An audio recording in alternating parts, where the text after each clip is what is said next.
To get a little bit more specific, I want to bring up several examples of the kind of equipment that companies are providing. You already touched on this earlier.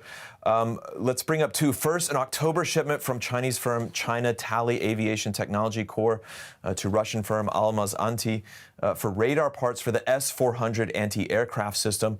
Now, that specific instance was detailed in that Wall Street Journal article I mentioned earlier, based on data from your organization.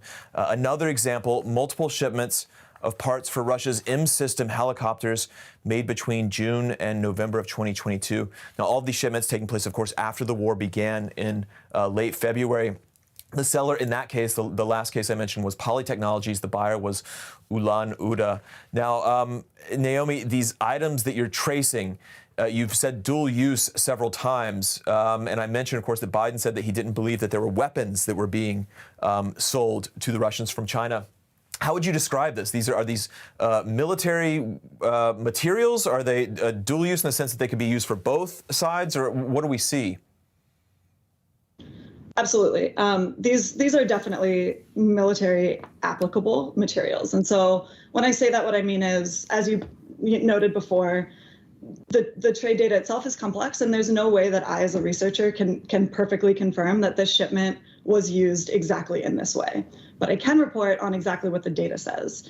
And the data for those shipments, starting even right before the war on January 14, 2022, we see a shipment from Poly Technologies that is explicitly listed as radar parts for the S-400 system sent to Almaz-Antey, who then just 6 weeks later was using the S-400 system in the invasion of Ukraine.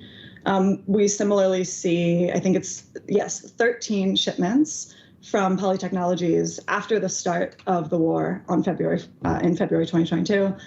13 shipments after the start of the war of exports that were explicitly labeled were for the use of the M171 helicopter system. And those include dual-use goods like engine parts. There were some oil tanks, some pumps, and then really importantly, there were some radio receivers for telecommunications.